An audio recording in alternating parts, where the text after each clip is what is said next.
What's up guys, I'm Andy from 1A Auto. In this video, I'm going to show you how to replace the front sway bar links on this 2012 Ford Escape. If you need this part or other parts for your vehicle, click the link in the description and head over to 1AAuto.com. All right, before I take this nut off, I'm going to use a little bit of rust penetrant, because just make it easier taking it off. Let that soak for a little bit. All right, with a 15mm wrench, I'm going to slide that over the nut. And then I can hold the stud with a 5mm Allen socket and a ratchet. Just put the ratchet on tighten, and I'm going to loosen this. Loosen that up. Get the nut off like this. On the back side here, I can just take a 17mm wrench, hold the stud from spinning while I loosen up the nut. All right, pull that nut off and slide that out. Okay, for the bottom nut to take the sway bar off, it's actually a lot easier if you disconnect the top on the opposite side, because when the sway bar is in there, if you look down there, the nut is very close to the control arm. It's almost impossible to even get a wrench on there. So we just disconnected from the other side. Okay, so with this up, then we're going to take that nut off.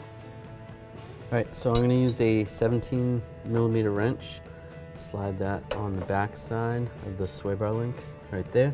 That's going to keep the stud from spinning. And then I'll take a 15mm wrench and take the nut off. To make it a little quicker, I'm going to use a ratchet wrench. All right, at this point, it's loose enough. I can grab it and take it right off and pull the link out. Here's the old sway bar link. Here's the new front sway bar link from 1AAuto.com. Although the design looks a little bit different, it still functions the same. It comes with new sway bar link nuts, and the center of the stud has the Allen so that the stud won't spin on you.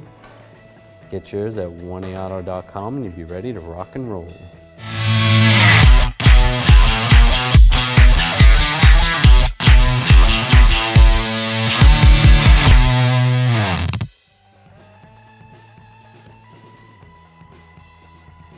All right, now we're going to take the link, take the nuts off, and slide this position like that.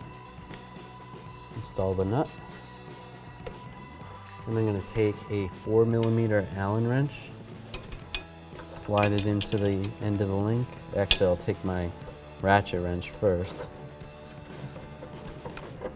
Slide the 15mm ratchet wrench over the nut, and then slide the 4mm Allen key in the end of the stud.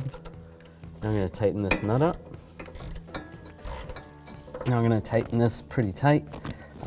It's going to be hard to get a torque wrench in here, but if you could get a torque wrench in here, you're going to want to tighten that nut to 46 foot-pounds.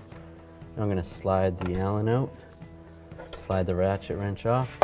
At this time, if you're replacing the other side, you'd want to replace that now before you tighten up the top.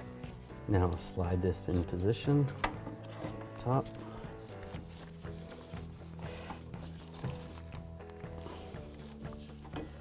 You might have to move the stud down a little bit. Just grab it, slide it down, just like that. And you can line that up. Take the 15mm nut. Get that. I'm going to use my 15mm ratchet wrench and this short Allen, 4mm Allen wrench. Now snug that up, take that off. Now I'm going to take a 15mm socket on a torque wrench and tighten this nut down to 46 foot-pounds. At this time, you'd want to reinstall the other side. Do the same procedure. At this point, we would put the tire on, put the lug nuts on, lower the vehicle, and torque the wheels. Thanks for watching. If you want the parts to do it yourself, check out 1AAuto.com, the place for DIY auto repair.